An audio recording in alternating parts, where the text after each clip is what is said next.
Hey, this is F50Woman. Thank you so much for joining. I am here today with Diane Young Rodney, and she is a wife, she is a mother, she is a communication specialist, and a media journalist. So I'm very excited to have you here with us today, Diane. Thank you for joining us. My pleasure. Thank you. Now, full disclosure, Diane is not 50 years old yet. No, don't stop listening. I have Diane here because she has a book coming out that is timely. If you see the artwork, you're going to love it. And the story is incredible. So I had to talk to her, not only to find out who she is, where she's been, and why this book, why now. I'm looking forward to you sharing your story. My pleasure, Julia. Thank you so very much. I'm elated to be here and to be able to share. Thank you. Okay, so we're going to start with you as a younger woman. We want to know who you were. That sometimes inspires us to know that when we get older, even if you're not 50, you can still do some great things. So tell us about when you were younger. It could be preteen, teen, or younger. Just tell us who you were. As a younger person, Diane was a chatty person, in school, always had something to say, was always loving, always smiling, always getting involved in stuff. I was a youth leader in high school, was the head girl in the school. So in school, I was a leader. I was the head of the key club, the debating group, choir, students council, and the head girl. So I was very busy doing all sorts of stuff, getting home late because I was preparing for some debate, and very active. I loved school, but younger Diane was not necessarily self-assured and self-aware, not about her qualities, but in terms of her looks. As a young girl, I was really insecure. I was mostly the darkest one in the room and didn't really feel so worthy. But one of the important things that happened to me growing up is that I had the opportunity to meet with very loving people who were able to show me the way. Not necessarily parents per se, but older people who were there to guide young people, to let them know that you are worthy, you're beautiful, you have a lot to give. And one of those persons were Elaine Went Leslie at the time, and we were part of a radio program called Breakthrough, and had people like Jerry Davy in Jamaica, Paula and Porter, and those people are now radio and TV celebrities. So I got involved in broadcasting from I was in high school, and then I started working at the major television station as a production assistant, helping with getting programs on the ground and running, calling up people for the program, and helping with various things in connection with the production. Then I went to work in the newsroom and got involved in all those news activities. And I loved it because the energy that I had and my loving to be around people, that was a very good match for me. While I was in the newsroom, I was thinking that news in the raw sense had a lot of negative things going on. So I didn't want to be a part of too much of the negativity, the murders and all the bad things that were happening every day. Right. So I actually started a program called Ray of Hope to highlight the positive things that were happening in the lives of people. And you started that was in high school or what? No, I was out of high school and Jamaica at the time, but I wanted to give a positive spin to news and to focus on the good things that people were not really talking about at the time.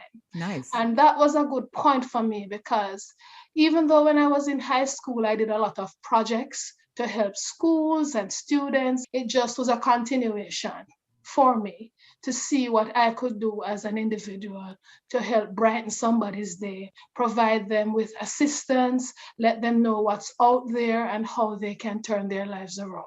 If it meant that somebody experienced a fire and lost everything, find a way to help them get back on their feet. Wow. Or if you have a student who was struggling and lived in the inner city, didn't have any way to pay tuition, see if we could get an organization to help that person, or that kind of thing. That was always something that was part of me, you know. And So you did that that. was me. You did that as an entrepreneurial effort, or was that part of the radio station, or how did that come about? Well, I just wanted to do stories like that. The head of the newsroom at the time, and I was allowed to do it. So we did the story and people came on board to provide assistance. I felt that I needed to see that kind of thing more, because sometimes as a young person watching the TV and all you see is crime and violence. Yes. You don't really want to watch that all the time when you keep feeding yourself with the negativity, although those things were actually what was happening.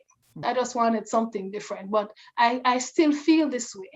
Even progressing to an older person out of my 20s, I still gravitated towards trying to do the right thing, trying to highlight the things that are of great importance. I also moved on and started working in public relations. Okay. The greatest part of my work, because I've worked in several areas in Jamaica, I did public relations, media, public relations, public education as well, right? Okay. So it's about educating the public and going into the communities to highlight what the important things are to the people, explain certain things to them that they needed to understand in order to make their everyday life better.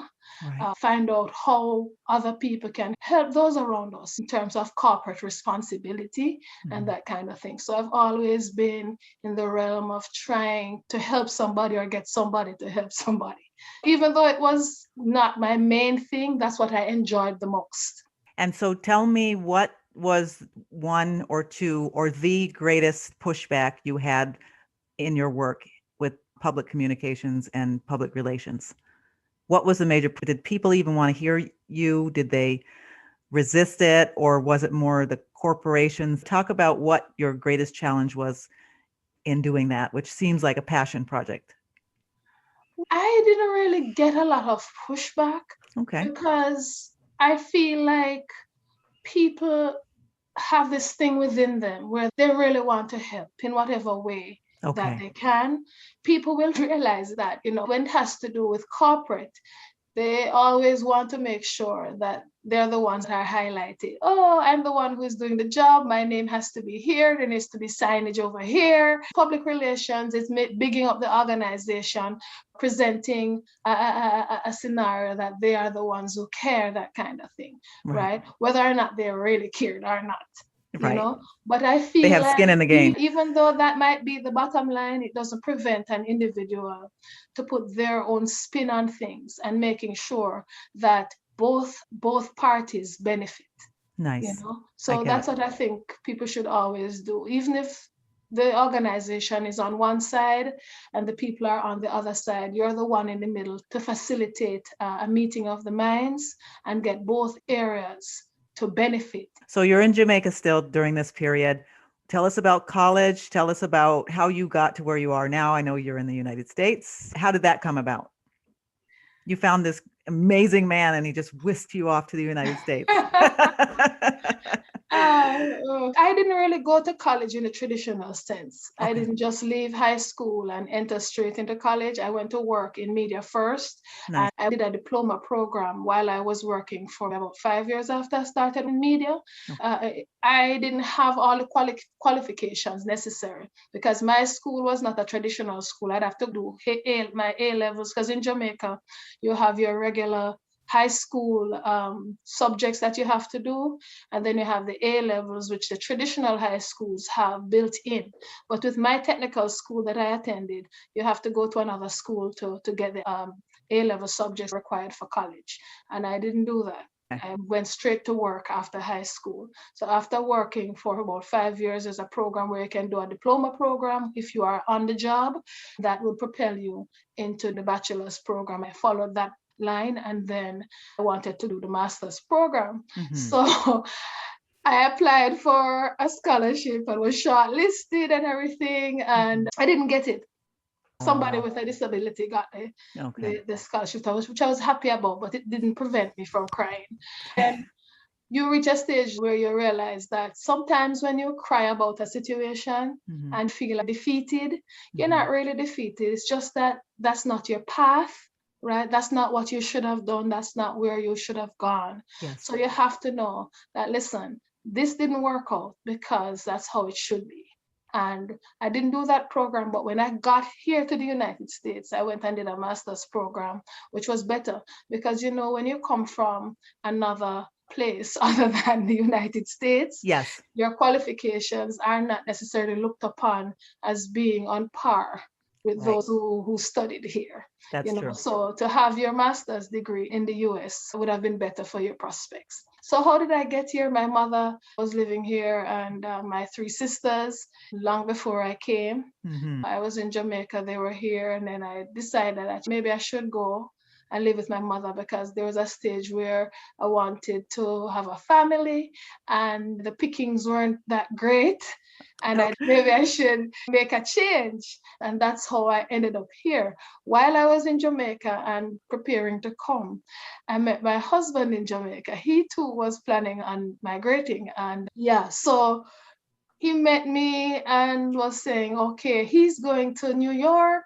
And Mhm. he heard from his stepmother that I was leaving as well. And he was hoping that I was going to be going Okay. close to where he Close was, to which it was okay. just a state away. You have New York and Connecticut. So that's how that went. And he was pretty sure I wasn't dating or anything when he thought about those things or even approached me. I had no such intention of linking up with him. But Right. well, That's that that path. That's that destiny. yeah, so that changed. I came Okay. to Connecticut in 2005, Nice. and it was difficult because when you leave Jamaica in as a professional, for you to transition into another area, it can be very challenging. Hmm. Here from high school or at a lower level, it's easier for you to get into the system because you already go through the same system of which you are going to remain a part. When you're coming from somewhere else and you drop in, you have to do over certain things, and it can be challenging. You might be lucky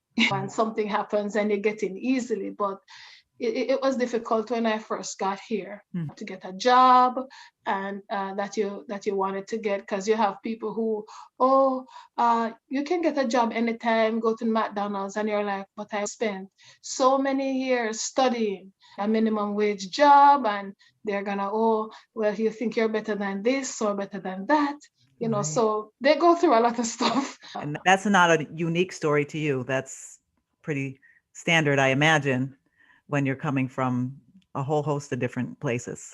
Yes, Yeah. yes, Yeah. yeah, definitely. So just back up a little bit. I have a question. Did you think that it was beneficial that you were working in your field rather than going from high school straight to the university? Do you feel that work experience really helped you in honing in your craft even before you went to university? Yeah, that was an asset for me. It was a Mhm. good thing because at the time I didn't have any money to pay for college tuition. So I'd have to get a student loan, or even the whole process I wasn't very aware about. Because it's Okay. funny, even though I was very much into the world at that time, knowing a Mhm. lot of things, I Mhm. didn't know the details about getting into college because the people who attended my high school, my technical high school, were Yeah. more focused on being a part of technical things. They did things like the plumbing, electrical Right. stuff. Yep. They did typewriting and business, but they weren't doing a lot of the other subjects because University their focus preparation. prepare you for technical education. But it was good for me to go and experience work at the time, the work world, and then branch out. Yeah. Everybody's situation is not necessarily the same. So what are you up to now? What are you doing now? How do you spend your time? Well, before that, when I came here, I went into corporate. I Mhm. was working in an insurance company doing sales and communication. And, being a new wife, new home, new environment. I was working full time and going to school full time. Wow. I managed to come out on top in terms of finishing up my grad program. Mm-hmm. Had a successful family unit going on, had my kids and that kind of thing. I learned in that experience that everybody has his everybody has his or her own journey. Right. And for you to look at somebody else's journey and compare it with your own is not always beneficial. We have our own path, and you should never undermine your own. Yeah. Because a lot of people use this to prevent them from feeling good about their journey. Right. And I brought this up to say that I remember when I was home with my daughter, after working full time, going to school full time, starting everything new. Mm-hmm. There was a lot going on, and it was hard for me to digest everything. And when I had my daughter, I took some time off as a stay-at-home mom. Yeah. And one of my classmates from college in Jamaica, when I told them that I was home with my daughter, they're like, "Oh, when I grow up, I would love to be like you." And I took that in a bad way because it didn't seem like a compliment at the time. It was like, okay, you have so much potential. You can do X, you can do Y, but there you are at home with a child. And it really hit me hard because at the time that person had gone into politics and my classmates were becoming professors. Everybody is on this rising way up, and I'm looking and saying, where am I going? So I thought about that, and I came back to say, my journey is that I want to be the best mother that I can to my children. Based on my situation, this is where I need to be, and not to look at other people and their achievements and feel less than. So that's something I had to learn, to stop looking at others. Sometimes you need to look at what's there to see that you can propel yourself. But when you take it internally and then use it negatively against yourself, that doesn't really work.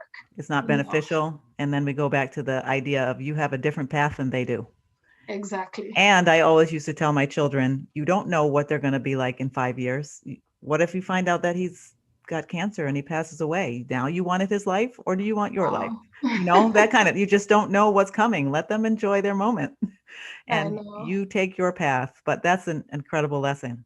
Thank you for sharing it. So after I went to work at a school as a Montessori assistant, and my kids' school, because my two children went to the school, and it was easy for all three of us to be going to the same school, going and coming, and for me to keep a close watch on the kids while they were in their formative years. It gave me time to spend more time with them. Because I had my snow days off, my summers off, holidays and all those things. So it worked well for me. So that's what I was doing, working in education for over 7 years in Connecticut. Right? But then there was a change. For you and other women like you who change paths along the way or change countries, that's a superpower to be able to pivot like that and still thrive. I think it's easy if you're just going smooth, straight. But when you have to change things and modify your life and what you're dreaming of, just to care for other people, I think it's a superpower. So thank you. Yeah. No, last year in late November, I changed again. In that was listening to a group of people on Facebook, a group of teachers, parents, and other people who worked and lived with kids with disabilities. When I listened and read, my heart just sank some of the stories that they told. It was really hard. And throughout that week, it really affected me. I got up the following morning and started writing on my phone. I was helping my daughter get ready for school and wrote the first version of the book. Wow. So what program did you use? Was it just you text yourself? Some people write text to themselves. Was it a special app or was it just Word? No, I went to Microsoft Word, not Word. It's the one they use for Publisher? Google Docs. Oh, Google Docs. Beautiful. Yes. Google Docs. Because somebody's trying to visualize how you're doing this. And How it didn't get lost on your phone somewhere. Okay. Yeah, so I just went into Google Docs and started. Yeah, so Hmm. I got up the morning. I was helping my daughter get ready for school because both of them are doing virtual learning Yes. from home. Yes. And I was helping her get ready. And I was so overwhelmed. I just woke up. The first thing on my mind, I was thinking about the children, the pain they were in, the pain that the parents were in. And it's a situation where I realized that a lot of people just didn't understand what was happening to the children, didn't understand how the parents were feeling, and didn't understand why the teachers said or did whatever it is that they had done or were doing. So miscommunication was taking place and a lot of people were hurting, including me. Okay. I decided to write about it and I wrote the first draft while I was running around with my child. I read it and I said, wow. And I looked at it and I said, wow.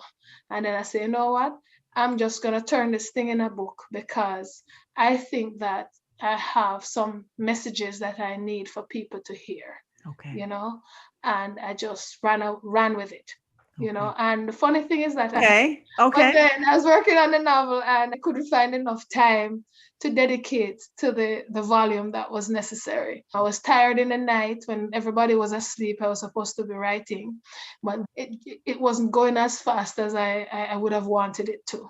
Right. But then I did this children's story so quickly. I'm like, this was so effortless. Then I did the draft for the second one very soon after.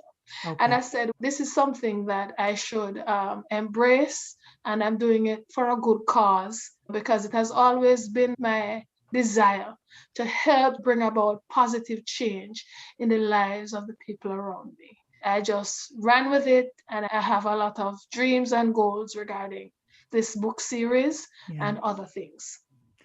Okay, so let's talk about this book because we need to know what this book is about. I love that this is almost like just a gift that came right out of you and you couldn't stop it from coming. It's called Russell, the Kid That Nobody Wants Around. At least this is the first one, right? Yes. Tell us a synopsis of what this story is about. This story is about a 7-year-old boy who is having a problem at school. His problem is that the kids in his class don't want to be his friend. They don't want to talk to him. They don't want to be around him. They don't want to work with him. So he's feeling isolated and is not able to connect. And he has a birthday party and invites all the kids in his class to come.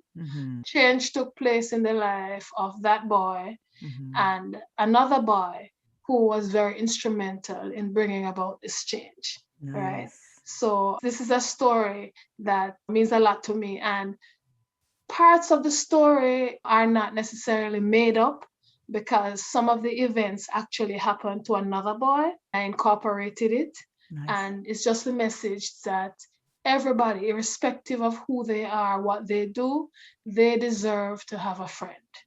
And it talks about kids who have, you know, things that people would call issues. And it's just that we don't understand each other, right? Some teachers might not understand. Parents don't understand. The neighbors don't understand. Other children do not understand.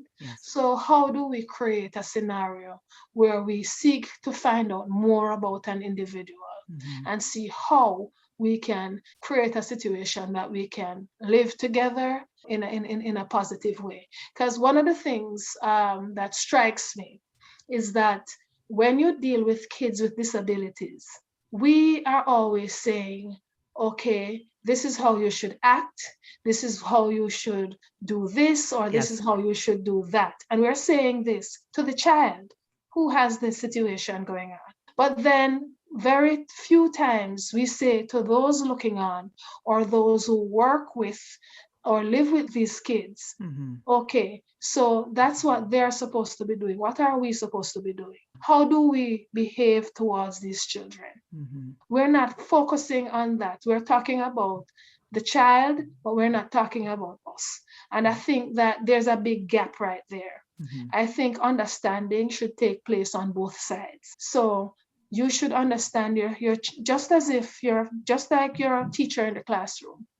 right? I was in the classroom for over 7 years. Mm. When a child does particular things, do you know why it is? Do you even care why it is the child did this or said this, right? And then if you know why they did it, then you can address the situation and maybe provide the child with alternatives as to how they can go about the situation. We need more of that kind of understanding. And some people talk and they don't even want to understand. I want Right. to build a bridge so that both sides can cross. Okay. Yes. Because we sometimes assume that because we say they understand, or because we expect they understand what we're expecting and how to reach that expectation, or even if our expectation is realistic. I'm interested to read this book because this is not a Black thing. This is not a white thing. This is not a Jamaican thing. This is a children in school thing. I have had people who I gave a better read of the manuscript. And when they saw the cover of the book, they were asking, why is this kid a white kid? Right? Yes. Is that where you're going? I was going there because in your description on your website, it says something about diversity. And I'm on a diversity board. When we talk about diversity, oftentimes people think that we're excluding some group of people. But that's not the case. When we talk about diversity, we're talking about the whole rainbow. You know, white people, Black people. We just all want to be included. But I don't think people hear it that way.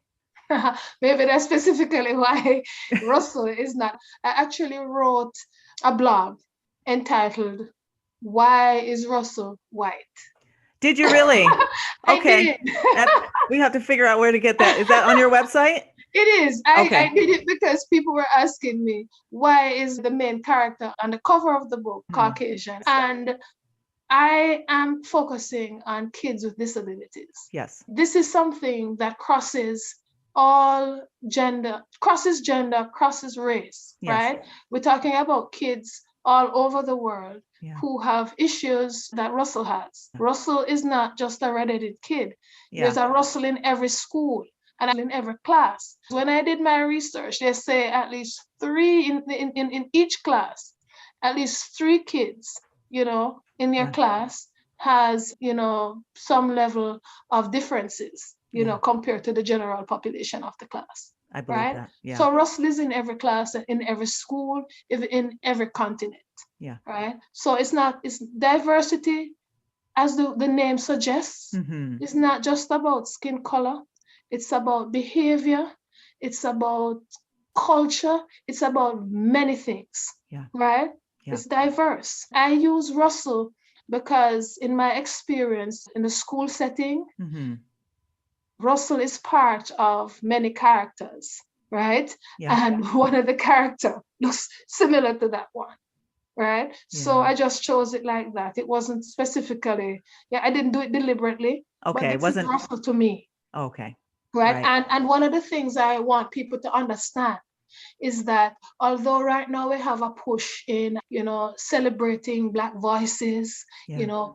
seeing ourselves on the cover of books, Mm-hmm. and in seeing ourselves as good characters, Yes. and reading about people who look like you, Mm-hmm. wonderful, right? As Yes. a Black person, a mother of Black children, Mm-hmm. I truly embrace that, and we will promote that. But the Black experience is not limited to skin color.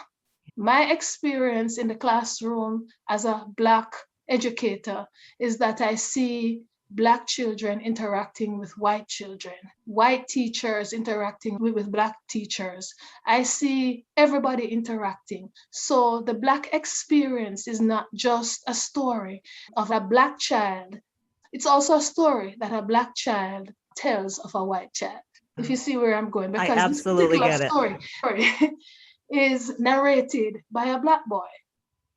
This is a Black boy who is looking on and seeing what is happening to a kid in his class. He decides that what's going on should not be going on, and Okay. he is going to do something about it. That's beautiful. But Yeah. the thing is, some people are narrow when they look at things, and Mm-hmm. the whole saying about don't judge a book by the cover still happen. But we should take the time to dig deeper, and we should always remember that as a storyteller, It's Yeah. your responsibility to broaden the spectrum and to look at various aspects of a story and tell it in various ways. Right. So my story is about a narrator, right? Is about a narrator who is telling you what he saw Yeah. and the role he played in all of this. Nice. And that's what it is. I love it. I love all of it. And I love that you and the book are one. It's not like I came up with this story and I don't really know what that character is doing. It's all thought out and it's all just one. So I'm excited. I got the chills when you were talking about, what did you say? That everybody deserves a friend. I know so many people, especially this audience of women. I know all of us at some point just wanted a best friend. Yeah, and I've had that experience. Yesterday, my best friend, Fonia, had her birthday. We've Yeah. been best friends since we were 8 years old. We're still best friends and we're very connected, even though she's in Jamaica and I'm in Connecticut. Yeah. And that feeling is a feeling that I would want anybody to have, everybody to have, because it's so beautiful. It's a gift that, we have the cliche about best friend is better than pocket money. Yeah. It's really true, Yeah. you know? Yeah. And it's a wonderful thing to have somebody that you can connect with. Yeah. Everybody deserves it, but you can't have a friend unless you take the time to know them. And that's what I'm asking people to do. Yeah. Take the time. Because when it comes to writing children's books and Mhm. stuff like that, and as parents and educators, we wonder what our roles are, we should be facilitating certain things. And in the classroom, for example, when I had Russells in my class and I saw them by themselves, I would create scenarios. I'd talk to the child, hey, what it is you want to do out here in the playground. You're by yourself. Who over there you want to go play with. Mhm. You want to go play ball with that one. You want to be batting with this one. And Yeah. I would find out what they wanted and then go to the group and tell them that the child would like to join the group. Yeah. And we would have rules like nobody's excluded. Everybody on the playground should be part of your game. If it's a they could say, oh, we don't need any more players because it's a 3-person game. And when I check, it's really a 4-person's game. Yeah. I would just say it's a 4-person's game. You can't have another person. Yeah. And then so that's how we do to facilitate this kind of thing, to be vigilant so Yeah. that the kids that are there get a chance to feel as if they belong. Yeah. And everybody wants a sense of belonging. Yes, we do. And we should help to facilitate that. And do you find that's more and more happening in education? I know when I was younger, I remember times where you just don't want to go outside. I just want to stay inside because I don't want to have to force myself to find a friend out there. Or you don't want to go to lunch because I don't really have friends at lunch. Do you feel like in education they're doing more facilitating, or is this something you're trying to push? I think some people are getting the hang of it and the Okay. importance of it, Okay. because guess what? When you have a child that doesn't feel connected, Mhm. it's difficult for you to get the child to be his or her. Okay. Your job as a teacher is for you to get the best out of this child, for the child to reach his or her full potential. Yes. And if the child is having issues in various arenas, it's Mhm. going to be difficult to achieve that, Yeah. because you want a whole person. Yes. You can't segment a child. You need a whole, and you have to look at the various aspects of a person. As an educator, as a person they usually depend on, there are ways that you can facilitate this. My daughter told me yesterday that at her school, they have a body bench. She said for people who don't have any close friends, or if you just have a friend and you want to talk, you go and sit on the body bench. When somebody sees you sitting on the body bench and nobody else is there with you, somebody would come and join you. And I thought that was a great thing to do. Wow, we should do that with adults too. I Yes. love that. But we need to understand our children. I think we're putting too much pressure on them Mhm. for them to do things, and we are not meeting them halfway. We Yeah. tell them what they need to do, but what is it that we need to do? Is it a situation where, as I mentioned I did a blog and I wrote, is it that we're supposed to put more courses in where teachers have mandatory courses that they have to do in how to understand kids with disabilities. Yes. Because I don't remember taking any of those. They're there, that you can take, but it's not mandatory, and they have a lot of other ones that they're already doing. There's probably so much they have to do. Yeah. Yeah, but I still feel though that it's going to help with the management of your classroom when you're able to understand, Yes. these kids, because a lot of times they end up labeled as the bad kid in the class, right? Yes. And if you understand how to deal with these children, it will help with the management of your classroom in the long run. Right. So I just feel like we should give them a chance.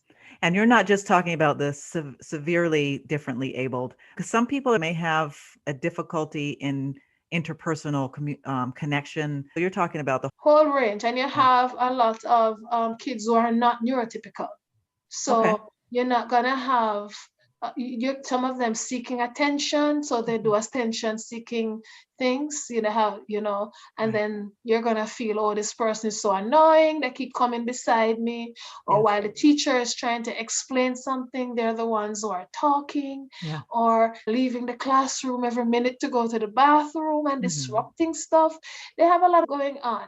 I just feel like understanding can be the root of bringing positive change. Try to understand the child, because what it is, even in a regular setting, in the world in general, if you do not understand a concept, if you do not understand how something works or why somebody does what he or she does, how can you address it? Yes. So you have to try and understand. And we claim that our children are so important. Oh, children are the future. But what is it that we are doing to understand the children in our lives? Are we doing enough? Can we look in the mirror and say, okay, I've done all that I can do? Right. We shouldn't give up on our children, because our children need us, and we are their guides. Sometimes the children feel alone. Yeah. They feel like the adults don't understand them. Yeah. The parents don't, their teachers don't, and they feel lost. Yeah. When you have kids like these, we need to find a way to reach them, so they don't flounder and get even more lost and and picked these up are by. the same kids that when they reach middle school and high school, the problems escalate, and they're the ones who are on, the situation becomes even graver. Yes. So we need to deal with it earlier. Yeah. And don't just expect everything to disappear without us working on it. There's going to be some miracle that happens in between elementary school and high school that they'll turn around, they'll figure it out. So in your book or in future books, it sounds like you're talking about the student and the teacher. And how about the parent? Does the parent in the Russell book play a part in this, or is that something for another time? Well, it's supposed to be something for another time, because it's a children's book. It's a children's picture book. Yes. So we have limited space, and I have to have focus. Yes. Right? Yes. So this is focusing on the children in the classroom, the teacher, and the parent. Okay. Right? Different parts of the bridge. Yes. So I'm actually looking at various aspects in the life of a child like Russell, what the problems are and the possible solutions. These problems are universal, right? They're the things that keep parents up at night. Yeah. I use that particular phrase because the night before I started writing, after looking at my Facebook group and the tears that these mothers were shedding, and the online conference that I was a part of, the question was posed, what keeps you up at night? And when you hear the things that keep these people up, it just goes straight to your heart. A lot of people don't know. Is it appropriate for you to share one or two of what they are? I'm so curious to find out what they are. You have parents who have children who find navigating life difficult. Life in the classroom, life at home, life in the community. Okay. You have parents who talk about the fact that the people next door don't want their child to play with their children, their kid, or they talk about the child saying that they're sorry that they were born. Oh boy. They have kids who they're so lonely that you want to cry. It's like, and some parents are concerned that, okay, how is my child gonna function in this Yes. world if I'm not here? Yes. What kind of adult will my child turn out to be? Yeah. Right? Those are some of the things that people people with kids with disabilities think about. Although these are things that parents think about generally. It's different It's when you have different. a child who needs constant guidance. It's not the same. Yeah. So a lot of times we say, oh, my child does this too, or my child is doing this. As a mother, I'm worried about that too. But it's Yes. not the same when your child has various things they need to maneuver Right. and you feel like, okay, what's going to happen if I'm not around? Those are things that bring tears to the eyes of parents. Yes. So with my books, I'll be talking about the child. Okay. I'll be talking about the children around them. I'll be talking about the parents, and I'll be talking about the teachers. Nice. Because in this world, everything is connected, right? Yes. Everybody has a role. Yes. And if you don't know what your role is, you won't be able to play it properly. Yeah. I just want to bring about awareness. And with awareness, we can be able to solve any problems that arise. And find some tools. And I think the books will be the beginning or the tools themselves. Mm-hmm.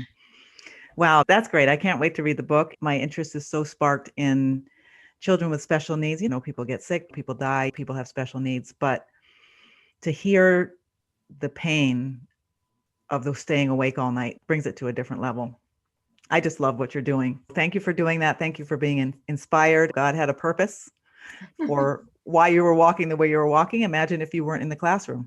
We would have missed out on all of this information. God had to bring it through someone who had already had the heart to help people and build bridges. So I love it. I absolutely love it. I think the artwork is great. The story is great. The purpose behind it is great. You have to tell us now, when can we read this book? When do we get it? Where do we get it? When's it coming out? Well, if all goes well, it should be out before the end of May, before Child's Month ends. Okay. Because May is Child's Month. I didn't know. Okay. Yeah, so I wanted to see if I could get it out by that time. And it'll be a hard book. Will it be on Amazon? Will it be a Kindle book?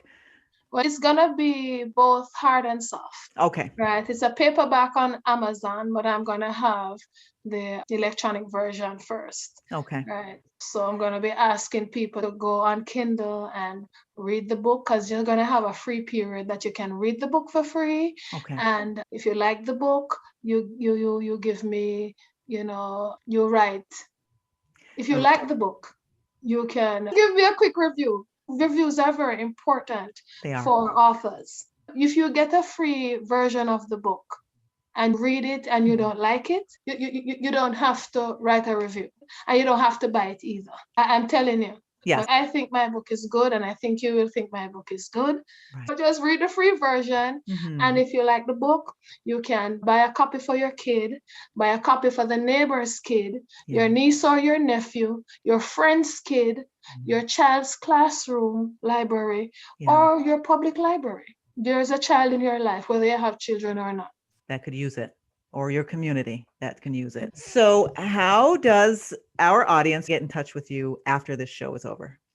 Well, I have a website. It's youngrod.com. That's YOUNGROD. If you go on that, you'll see more information about the book, and where you can link me on social media, Facebook and Instagram. You can leave me a message and send me an email from youngrod.com. Right. And on the website too, you'll be getting sneak peeks of the book that follows that one. Nice. Any information I'll be passing on to you. Thank you so much. This has been very informative. I'm glad that we got to know you, the writer behind the book. And now we have even more understanding of why this book is so important. And we see where it's coming from. And it's just all real. So I'm thankful that you joined us. Thank you for sharing your story. And thank you for sharing your book. Thank you for giving it away free. I will read it and write it, right? Well, that's just Amazon. They have like a 24-hour thing where you can read it. When that time comes, I just let the readers know. Yes. And then just go on, send me a review, and then get the book because I need a verified purchase. Okay. You need it to say that this review was done by somebody who actually bought a book. It's labeled verified.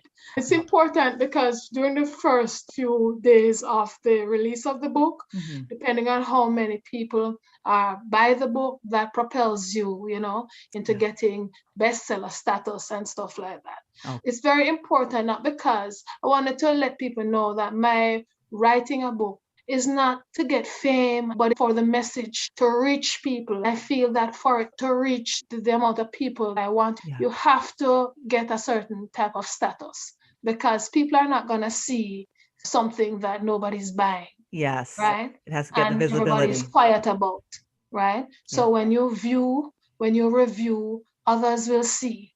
And then that's how the message gets spread. Nice. All right. We hear that. I'm going to be looking out for when it comes out and I will share it on my media channels and I'll get the book because I love it already. Thank you so much, Diane, for being here and good luck with the book. And I know it's going to do great. Thank you so much, Julia. My pleasure being here. So please, when it is available on Amazon, read the book, write a review, buy the book, or buy it for somebody else because there's a child in everybody's life. Yeah, a child in everybody's life. Russell, the kid nobody wants to be around by Diane Young Rodney. Thank you.